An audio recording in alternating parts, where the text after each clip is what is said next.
Om Namah Shivaya. Om Sadashiva Samarambham Shankaracharya Madhyamam Asmadacharya Pariyandam Vande Guru Paramparam.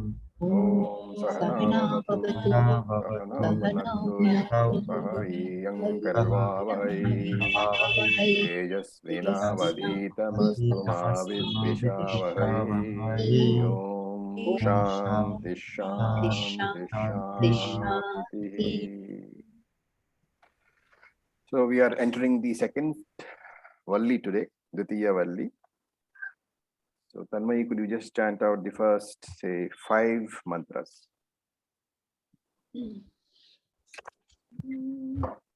अथ द्वितीयोऽध्याय द्वितीयवल्ली अथ द्वितीयोऽध्याय द्वितीयवल्ली पुरमेकादशद्वारम् पुरमेकादशद्वारम् अजस्या वक्रचेतसः अजस्या वक्रचेतसः अनुष्ठाय न शोचति अनुष्ठाय न शोचति विमुक्तश्च विमुच्यते विमुक्तश्च विमुच्यते एतद्वै तत्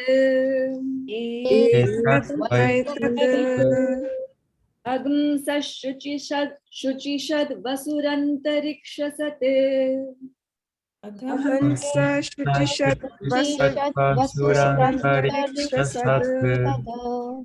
होता वेदिषद् अतिथिर्दुरोणसत्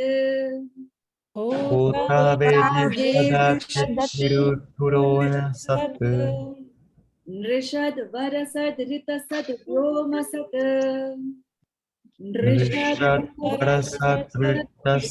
व्योमसत् अब्जा गोजारितजाः गोजारितजा अद्रिजारितं बृहत्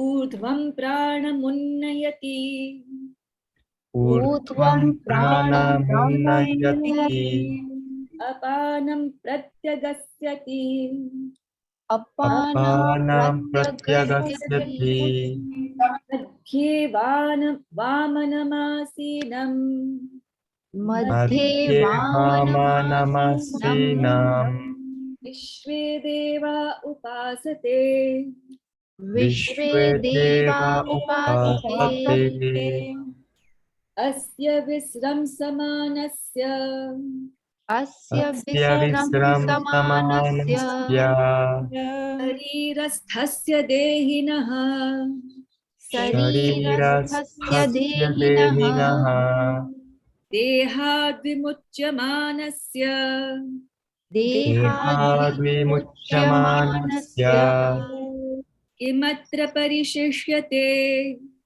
किमत्र परिशिष्यते एतद्वै तत् एतद्वै तत् न प्राणेन नापानेन न प्राणेन न पानेन मर्त्यो जीवति कश्चन मर्त्यो जीवति कश्चन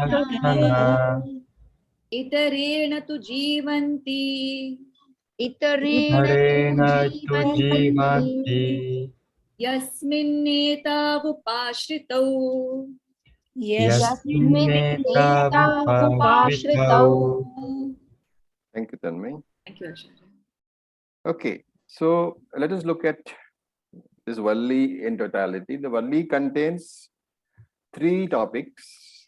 One is Atman, one is Atman sadhana, and one is Atman phalam. So 3 broad topics are there in this valli. And now we come to the first mantra. You have to break it up. Puram ekadasha dwaram ajasya avakrachetasaha anusthaya na shochati, vimuktaha vimuchyate cha etad vai tat. So Puram is the city, a city. And you saw this in Bhagavad Gita also.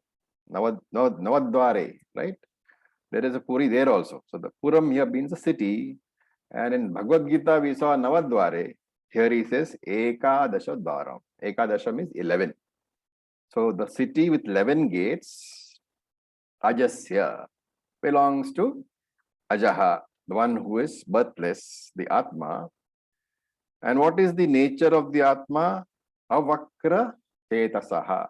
So Chetasaha is the consciousness.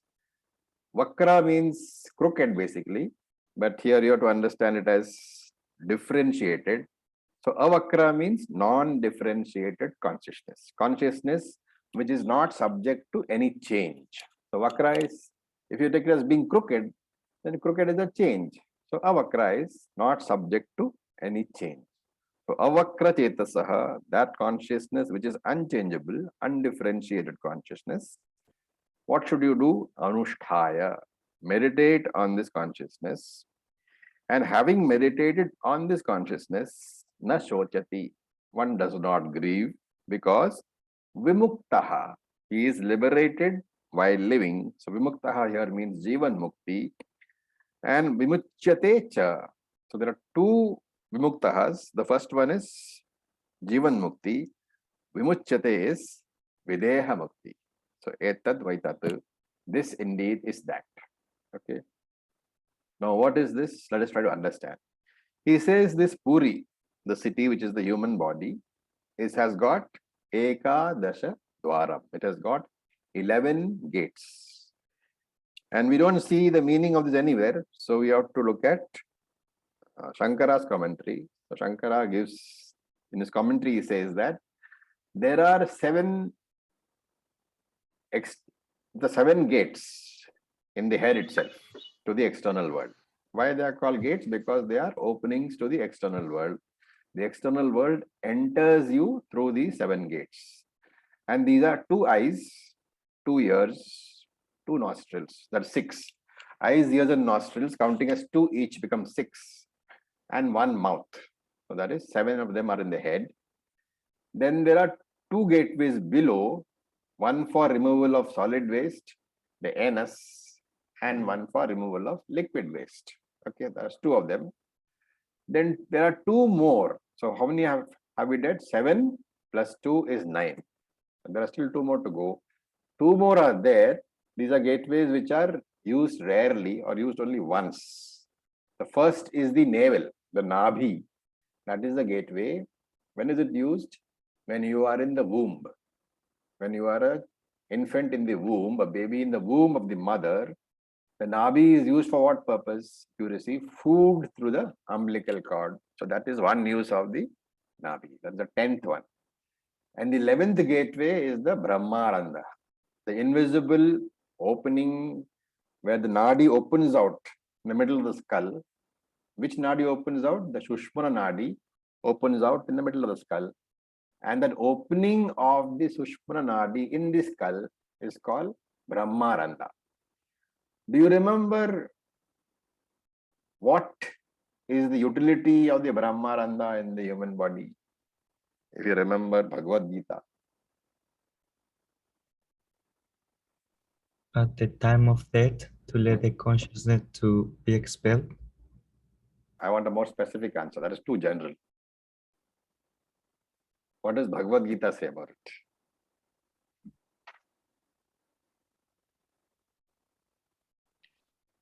Acharya, is it mentioned in the 8th chapter? Yes. So Yes. 8th chapter, the one who concentrates upon Om. This is for the one who's leaving the body. So this Yeah. is not talking about Jivan Mukti really, but about Right. leaving the body. So the one who while chanting Om concentrates the prana Mhm. at the Brahmarandra while leaving the body. Yes. So remember, Bhagavad Gita 8th chapter talks about what? The Jnani or the Upasaka? The Upasaka. The Upasaka. And this is a Saguna Upasaka. So whenever we say that the consciousness or the Jivatma, to use the correct word, it lives by Brahmaranda, you're talking about the Saguna Upasaka as a Jivatma, traveling to where? The Saguna Upasaka travels where? Brahmaloka. To Brahmaloka for what purpose? Kram Mukti. For Krama Mukti. So we must be very careful about understanding all these. You are now in the Upanishads, right? So everything that you have studied, Prakarana Granthas and the other Upanishads and the Bhagavad Gita, these are all to be at your fingertips if you are trying to understand. And that is why Shankara in his commentary doesn't explain all this. He takes it for granted that we are all advanced sadhakas having all this knowledge. So he simply says the 11th gateway is the Brahmaranda. We have to supply. This is used by the Saganopasaka while traveling to Brahmaloka as a result of all the upasana which he has done. Why does he travel this way? Because he has not jnanam. He has not come to jnanam. He has not attained Jivan Mukti. Therefore, he travels to Brahmaloka. There he will go and study from Brahmaji and get Krama Mukti. So that is the 11 gates. So he says Puram Eka Dasha Dwaram. This is a city, the body, with 11 gates. And this kingdom, the Puram, the city, belongs to Jivatma. Okay. Now, what is the nature of the Jivatma? So he says Ajasya Avakra Chetasaha. Chetasaha means the consciousness principle. Normally, it can, according to the context, it can mean buddhi also. It can mean mind also. But here it is Chetasaha, the consciousness principle. Because of what? Because of the word Ajasya, that which has not born. And therefore, that unborn consciousness principle, which is in the nature of avakraha, which is undifferentiated, which is not undergoing any change. And when we say this consciousness principle, we should immediately recall the 5 principles which we talked about in Bhagavad Gita. Not a part, not a product, all those things we should recall. Okay, not a property. Those 5 we must recall immediately. The moment you say what is the nature of consciousness, those 5 principles enumerate the nature of consciousness. Anybody wants to what you call recall those 5 principles quickly?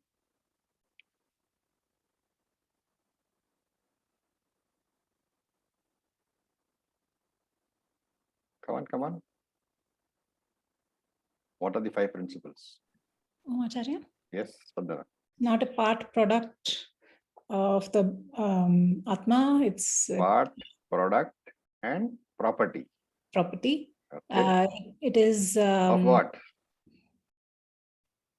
of the Atma. No. Of the body. Atma is not Of a the part, body. property, product of the body. Number 2. It is Consciousness is an not born independent and entity. it doesn't die. No, second principle is that Independent entity which pervades and enlivens the body. independent entity which pervades and enlivens the body. Number 3, Not limited Is by not space and limited time. by the boundaries of the body.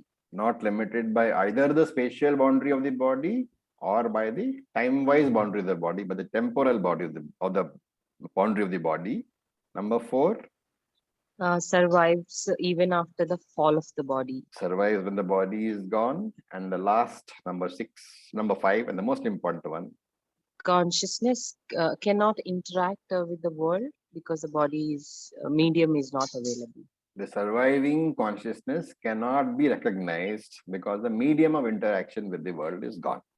So this you must constantly remember, and this has to be the tip of your fingers. Okay, because whenever we talk about the moment the word Atma comes, you should be, these 5 points should rotate in your mind. Now comes the phalam. Why should you want to know the Atma? Anusthaya. So Anusthaya, meditating. Or in this case, you have to understand Anusthaya as having known, Yatva, having known this Atma, what will happen? Na shochati. He will not have any more grief. Right? When I say, remember when I say I have an Atma, it is not the final step. It is paroksha jnanam. I know Atma as an object That is why I say I have an Atma, which means I am subject and Atma is the object. But when I claim that I am Atma, then it is aparoksha jnanam. The subject object differentiation has disappeared. And therefore, the spiritual journey is from where? From ajnanam to paroksha jnanam. From ajnanam is I don't know anything about Atma. Paroksha jnanam is I have an Atma and therefore I am different from the Atma. And the aparoksha jnanam is I am the Atma.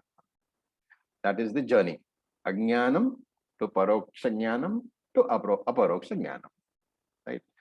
And once I have this aparoksha jnanam, what will happen? Vimuktascha. I have jivan mukta and vimuchyate cha. When the body dies, I get freedom from samsara completely. Okay.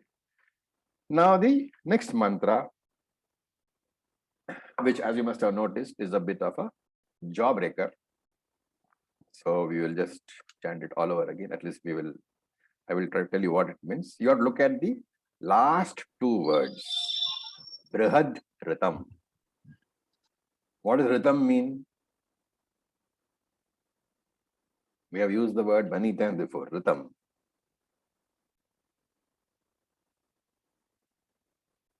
Okay. Ritam means the reality, the truth. Okay, so please remember, the word Ritam is going to come again and again in the scripture. Therefore, you should know. Brihad Ritam. Brihad is infinite, the biggest.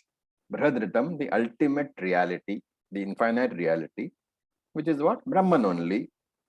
Shuchi Sat.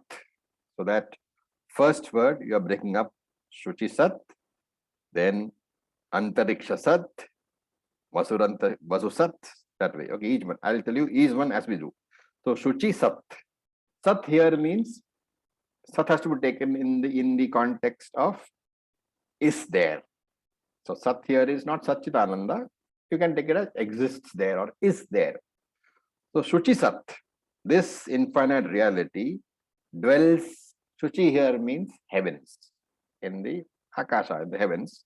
So Shuchi Sat, this infinite Brahman, it is dwelling in Shuchi, in Sat, like Hamsaha.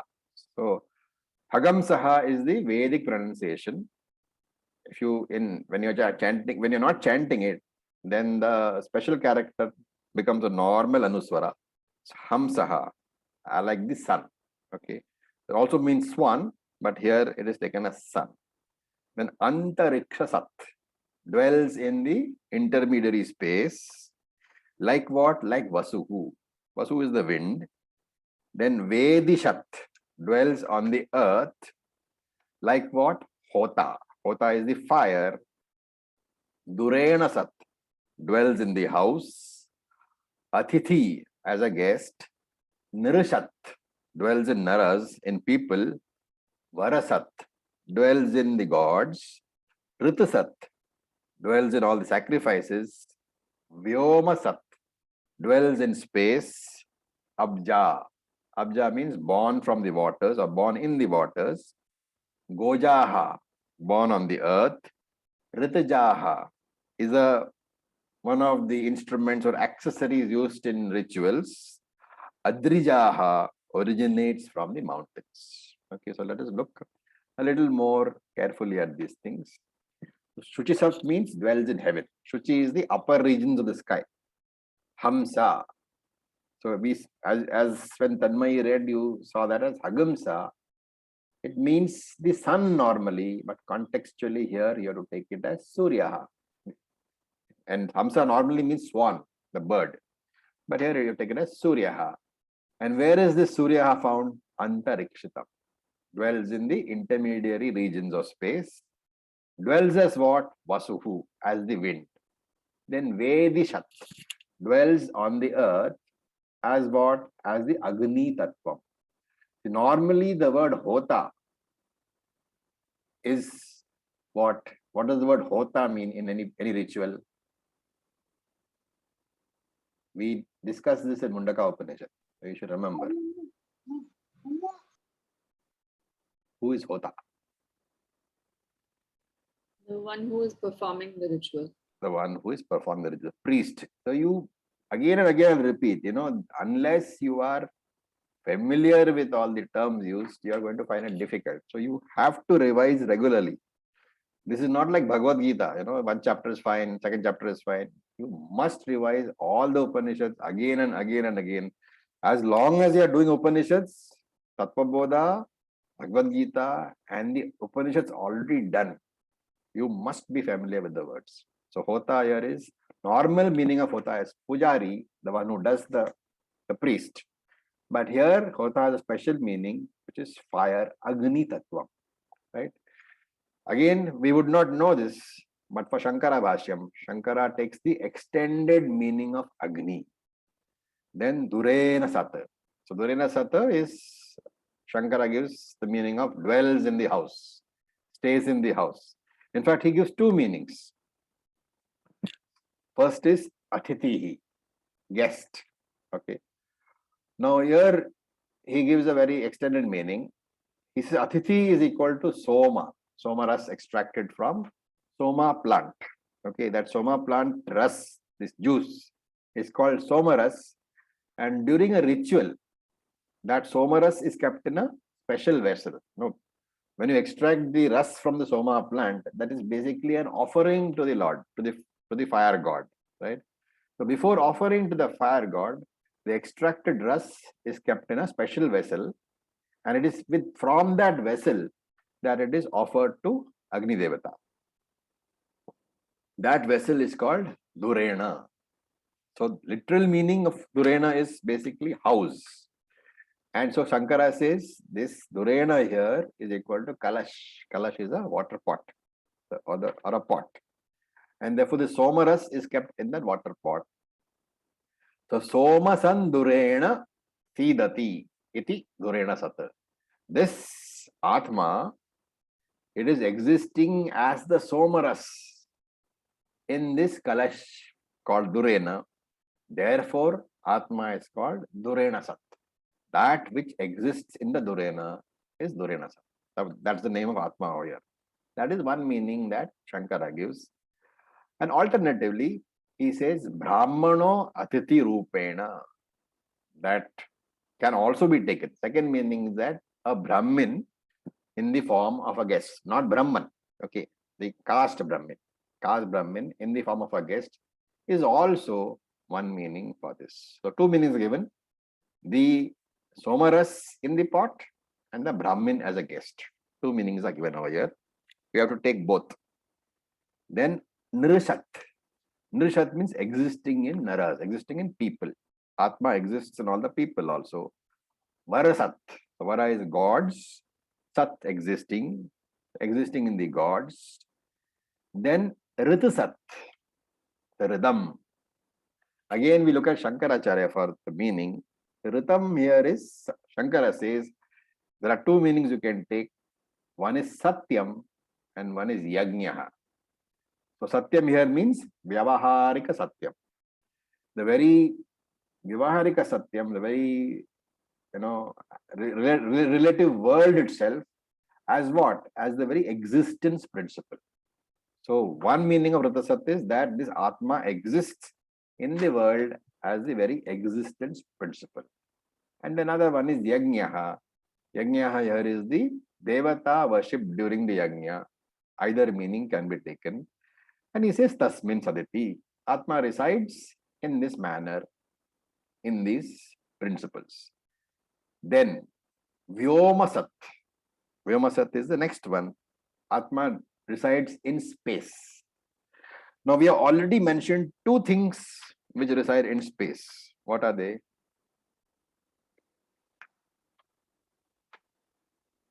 The sun and the wind. No, in this mantra.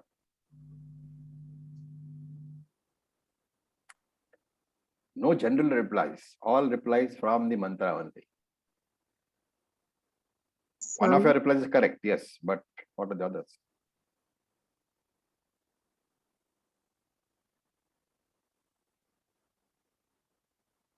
The sun was one and the wind was the other. The sun was one and the wind was the other, right? He says, Hamsaha Antarikshat and Vasuhu also. So the sun and the wind. Two things are there. Already been mentioned. Then why does he say Vyomasat? For Vyomasat, apart from Surya and Vayu, you can take anything else as the meaning. It can be moon, it can be stars, it can be galaxies, it can be the Milky Way, it can be the birds, anything. So anything which exists in space, you can say Atma is residing as that only. As the moon, Atma is there. As the galaxy, Atma is there. As the bird, Atma is there.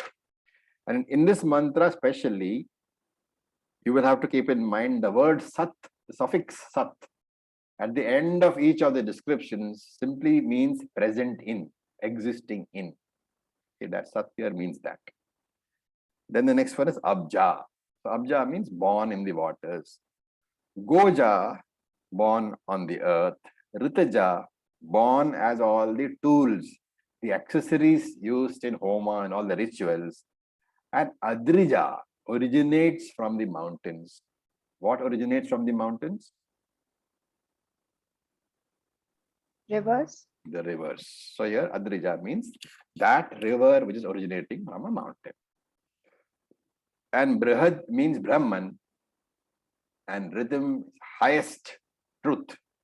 So the highest truth, the largest truth, infinite truth is this Brahman. So the lesson here is, after having understood all this, the last two words are the crux. Rhythm Brahati. I am Brahman, the infinite Brahman. I am the support of the entire universe. Or you can say, I am the cause of the entire universe. The moment you say that I am Karanam, then everything else becomes the Karyam, the product. The moment you say that I am the creator, everything else becomes the created. Therefore, Karanam is the creator, Karyam is the created. And that is why we worship this Brahman in the form of Surya, which is created, in the form of Vayuhu, which is created, in the form of Hotaha, the Agni Tattvam, which is the Pratyaksha Devata. In every homam, in every ritual, the Devata which is before your eyes is what? Agni Devata. And therefore Brahman is worshipped as Pratyaksha Agni Devata. Because Brahman is otherwise not available for perception. But here, during that ritual, the form of Agni is the form of Brahman. So that is the first Devata which you worship. And Vayuhu is the second Devata which you worship. So you have to say, I alone am in the form of Surya, in the form of Agni. I alone am in the form of Vayu. So here you must remember that if you sit with a Sanskrit dictionary, these mantras will make no sense at all. And that is why they have to be interpreted very contextually with the Bhashya, with the Shankara Bhashya.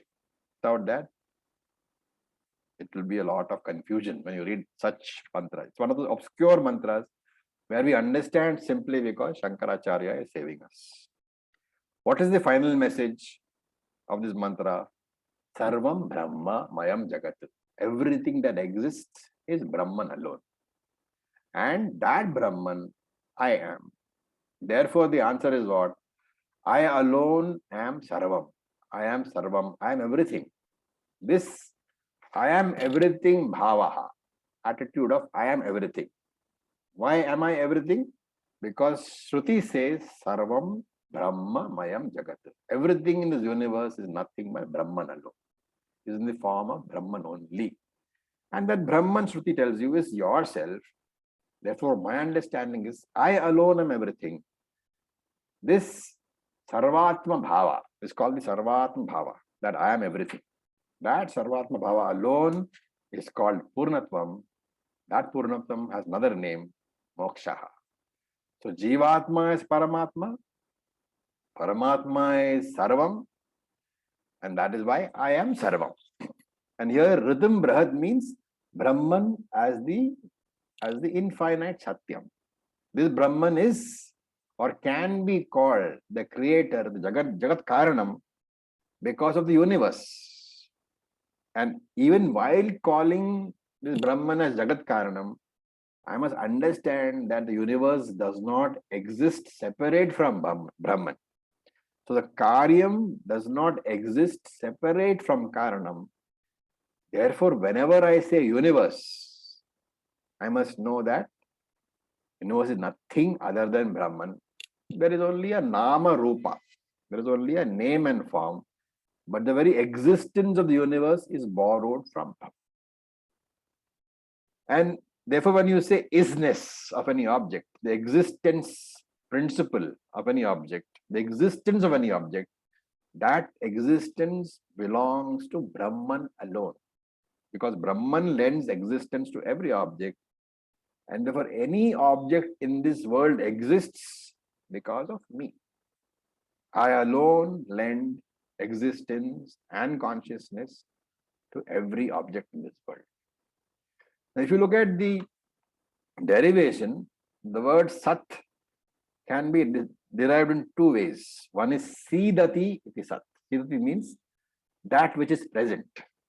So sidati iti sat means that which is present everywhere. That is sat. That is one way. The other is the one which we are familiar with. Asti iti sat. That which exists, that which is the existence principle, that is sat. And if you have to summarize this mantra, a very important mantra, in two sentences, you can say Atma is only one, the only one which is pervading the entire creation.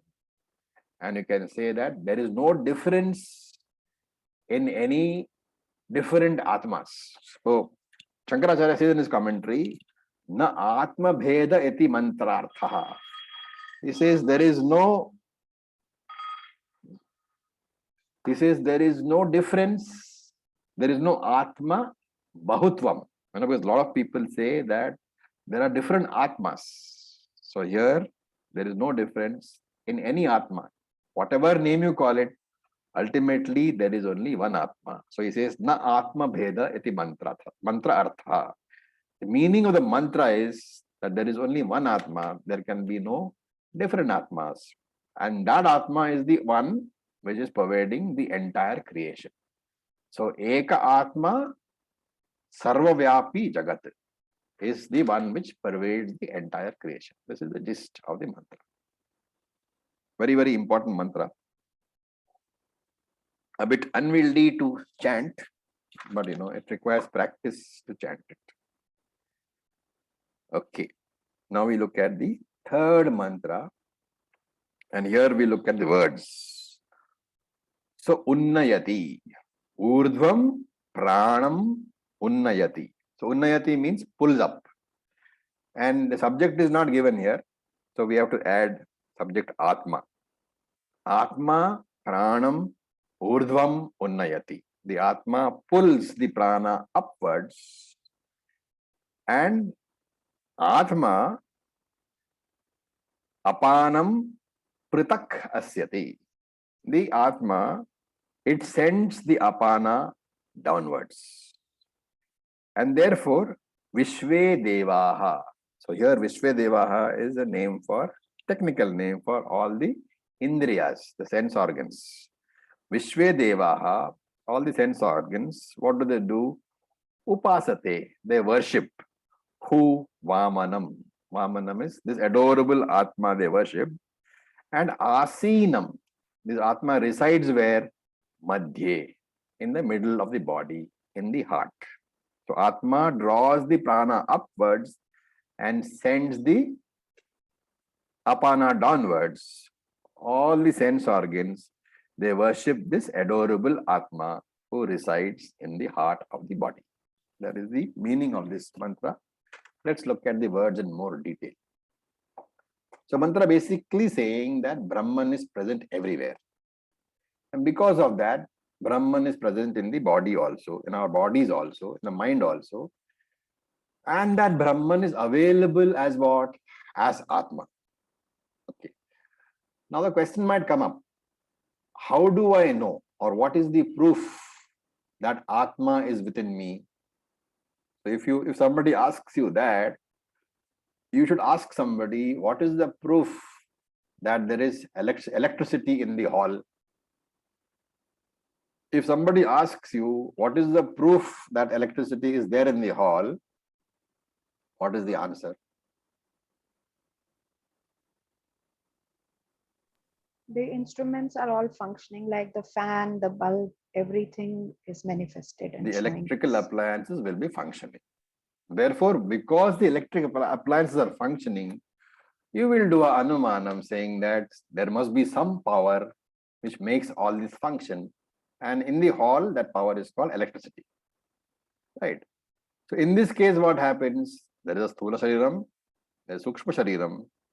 And here Yamaraj is saying that I will use the function of breathing to tell you that Atma is functional. And so he is saying that breathing is happening because of Atma alone. So apanam. What is apanam?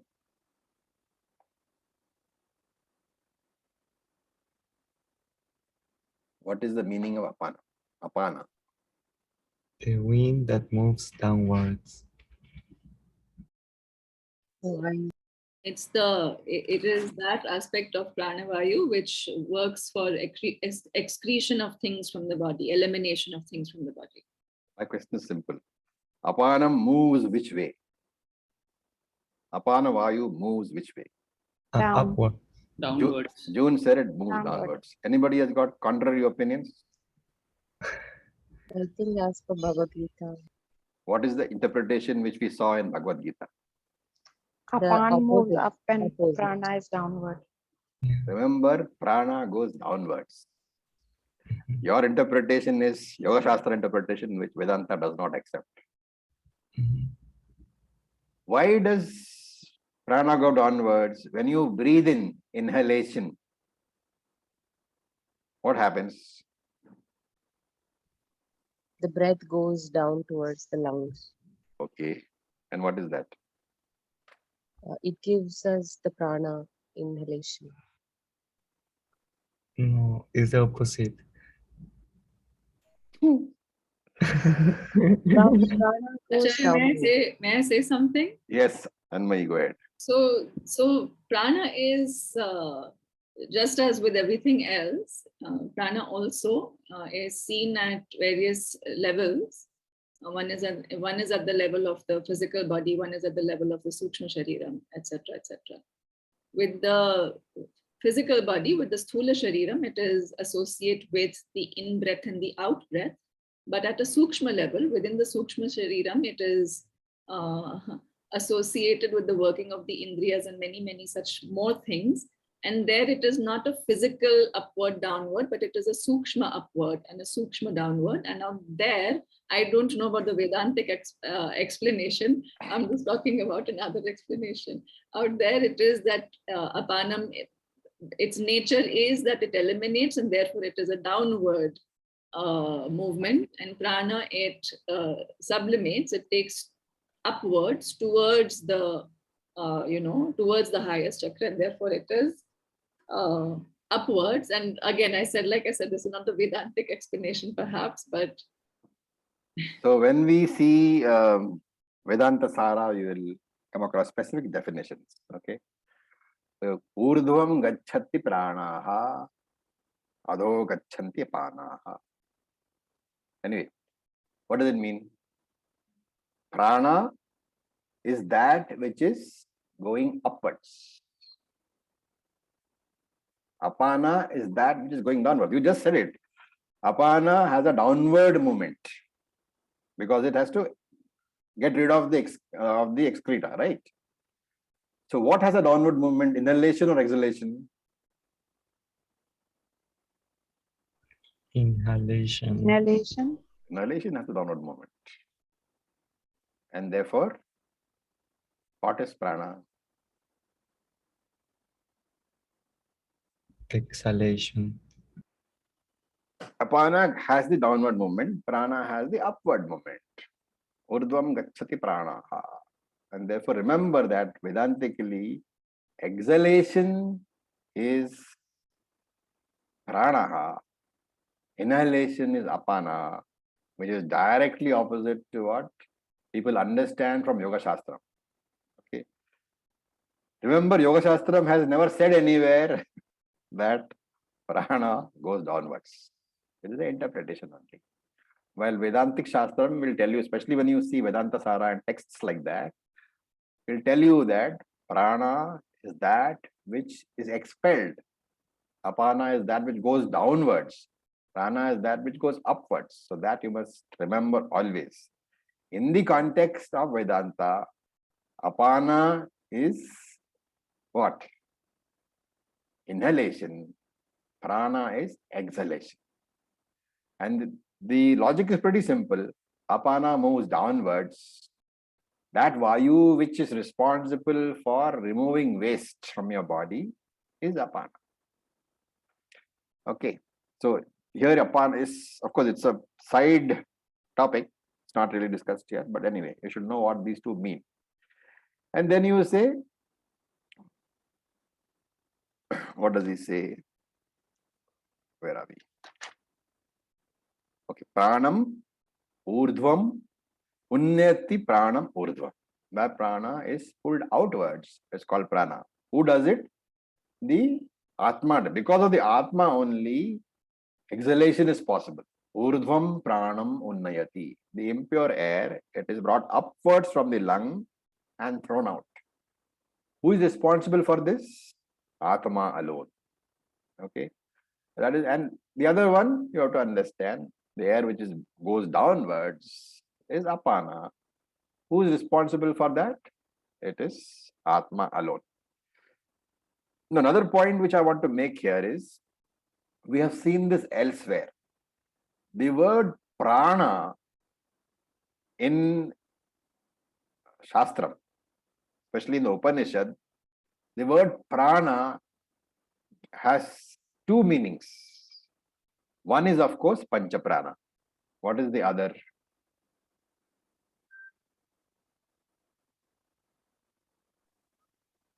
Panchavayu. Pancha prana is pancha vayu only. Remember, the word prana is taken as Energy. the sense organs. Okay. So the prana word is used for indriyas and it's also used for pancha prana. And therefore, if you want to be specific in Shastram, in your understanding, whenever you say prana, you have to say mukhya prana or gavana prana. When you say mukhya prana, it takes the literary meaning pancha prana. When you say gavana prana, it takes the figurative meaning, the indriyas. Why are indriyas called prana? What possible logic could there be? Remember, nothing is illogical. Because they are part of the prana pancha kosha. Okay. You're getting there. Please explain more clearly. You roughly got the idea. Because indriyas are part of the pranamaya kosha. And Indriyas are part of the subtle body, mhm, and pranamaya kosha is part of subtle body, mhm. and therefore, figuratively, indriyas are also called prana. Okay, very good. And therefore, when we distinguish, when we say mukhya prana, it is basically the pancha prana. And we say gavana prana, it means indriyas. So remember, it is mukhya prana, the pancha prana, which alone is responsible for the activation of the indriyas. Okay, so this is the meaning here. And where is that Atma residing? Asinam. Asinam means resides or sits. So Atma is sitting madhye, in the middle of the body. And the middle of the body here is taken as the heart. The heart for the purpose of upasana. And therefore, the heart becomes the sanctum for the Atma. And that is why we said in the earlier mantra, what did we use? What word did we use? Angushta matraha, the size of a thumb. And that is why here there is a word Vamanam used. So I said that Vamanam can mean adorable one, but Vamanam also has another meaning. What is that? What is the second meaning of Vamana? Vamana avatar. What is the meaning? You have to relate it to that story. Brahman is one of the avatars of Lord Vishnu, which took a very small form. And Dwarf. he won the dwarf who won the 3 Yes. worlds, basically. So Vamanam means dwarf, short. And that is why Angushta Matra. So it can have that meaning also. But it also has another meaning. Vamanam can be that which is adorable, that which is worthy of worship. Either way you can take. And Devaha, Vishve Devaha means the gods. So Devaha can mean the gods as well as the Indriyani. But here Vishve Devaha has to be taken as all the sense organs. Why? Because each Indriya has got a presiding deity. And therefore, when you are saying the Indriya is worshipping, you are saying that the energy, the activation of the Indriyas is because of the presiding deity. And therefore, Vishve Devaha is all the sense organs. They worship the Atma. And they give an offering. What kind of offering do they give? The sense objects are the offerings. For example, the eyes will offer what? Form and color to the Atma. So the worship is in the form of offering of form and color. The ears will offer sounds and music. The tongue will offer the taste. Hence, the Vishve Devaha, all the sense organs, are offering all the sense objects as the offering in this worship to Atma. Okay. Right. Any questions so far?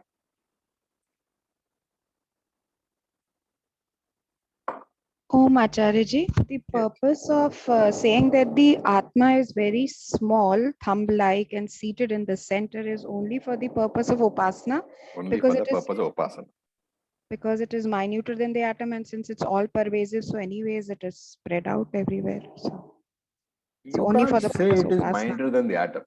When you are saying infinite, it is infinite. But what you mean by saying as minuter than the atom is that it is present in the smallest object and in the biggest object. The understanding should be like that. You cannot say Atma is big and small. What you are saying is Atma is present in the biggest object and in the smallest object. That is, ultimately you say that all objects are nothing but Atma. So the smallest atom is also Atma. The biggest object is also Atma. Which is the way of saying that Atma is all-pervading. Atma is infinite. The basic understanding you must remember, Atma is infinite and all-pervading. Once you know that, once you keep that at the back of the mind, interpretations will become easier. Any deviation from the understanding is going to, give you a mistaken interpretation. Thank you. Any other questions? Okay, so we have time for another one mantra, which we'll do. The fourth mantra. So, Asya, you have to look at the Asya, the first one, and Dehinaha, of the first line, last word. Asya Dehinaha. What is Dehi?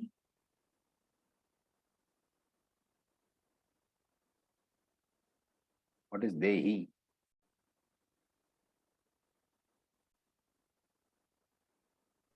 Body. Atma. No. Body is Deham. Atma resides in the body. Dehi is that which resides in the Deham. Bhagavad Gita, 2nd chapter. Dehi. Dehi means is that which is resident of the Deham, of the body, which is the Atma. So, Asya Dehinaha. When this Atma, and where is Atma? Sharira Sthaha. Sthaha means is present or is steady or resident. So, Sharira Sthaha. When this Atma, which resides in the body, Visram Samanasya, gets detached from the body, what happens? Vimuchya Manasya Dehat. It is freed from the body. Kim Parishishyate? What else remains? Atra. Atra means in this body. So, Atra Kim Parishishyate? What else remains in this body? Etadvaitat. This indeed, O Nachiketas, is that Atma which you are asking about. Okay, so Asya Dehinaha Sharirastha. When this body, when this Atma, which is residing in the body, Okay, now what is that? RC or OC? This Dehinaha is RC or OC? RC. Is RC.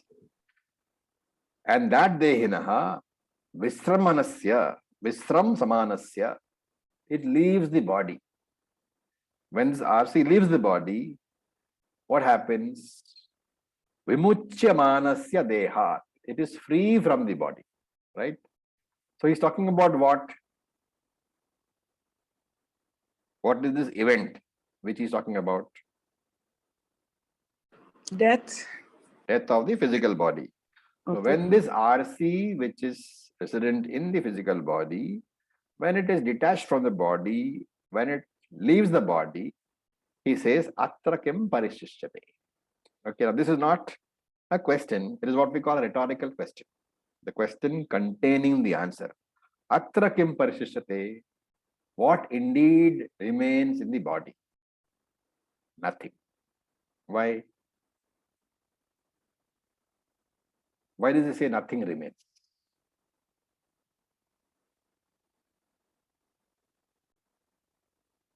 That body is of no use now.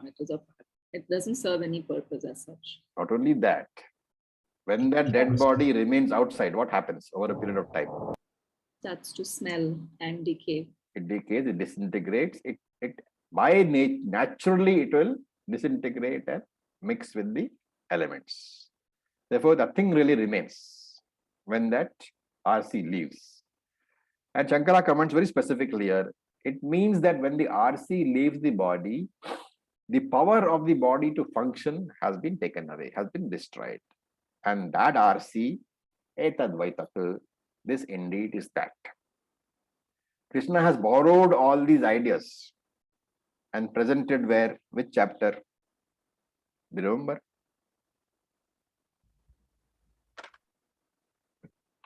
All of you have not done that, of course, but most of you have.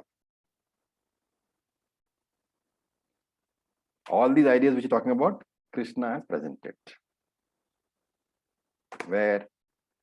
Mamaivamsho jiva loke jiva bhuta sanatanaha manashasthani indriyani prakristhani karshati. Where did it come?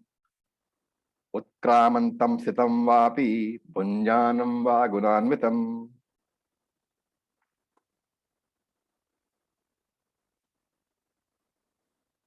At least you know the chapter, right? Guys? It's chapter 2. No, it is not chapter 2. 8. No. Come on, come on. Pragya, you should know.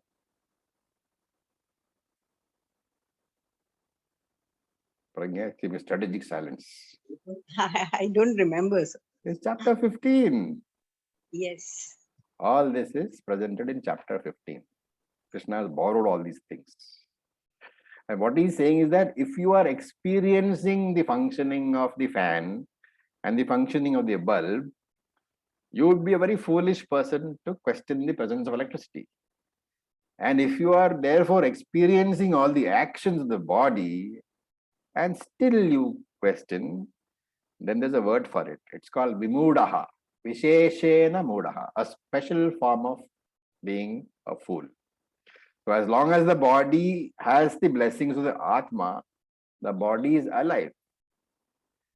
And the Atma is required, the RC is required for you to question the existence of the Atma. But when the Atma is withdrawn, the RC is withdrawn, there is no body left to question. So non-visibility, we have to understand, non-visibility is not the same as non-existence. That is why he says, Etad Vaitat. That Atma, He Nachiketas, is the one that you were wanting to know about. So with this, we'll stop. Acharya, I have a question. Yes, please. So it's saying that the one living, residing within the body, Yeah. The one that leaves Yeah. the physical body when the time of the body is up, that RC is indeed the one that you are asking about. Yes. Okay, which is Right. also, I Very mean, good question. Now tell me, why is he saying that? Why does he say etadvai tata in all these mantras? well, I mean, Sarvam Brahma, that is why. He's trying to bring from the physical to the Sukshma to everything as Brahma.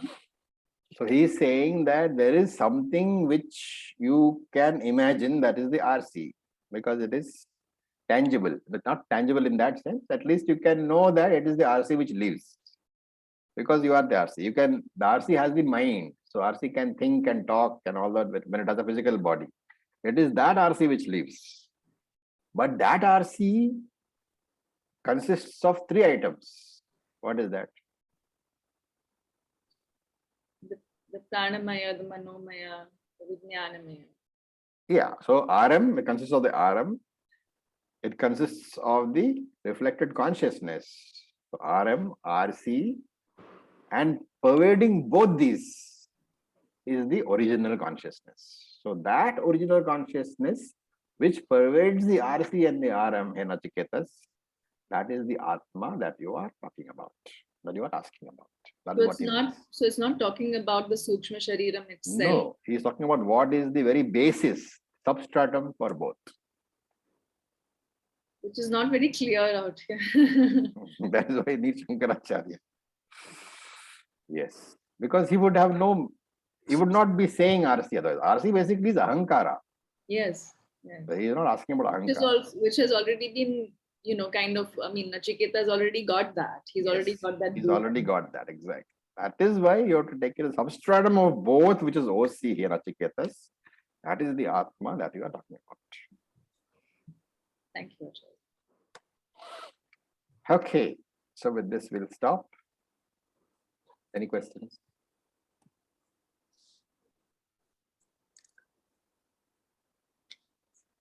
Om Purnamadah Purnamidam Purnat Purnamudachyate Purnasya Purnamadaya Purnam Eva Vasishyate Om Shanti Shanti Shanti Om Tat Sat Om Namah Shivaya. Thank you for your patience. Thank you so much. Om Namah Shivaya. Thank you, Acharya. Acharya.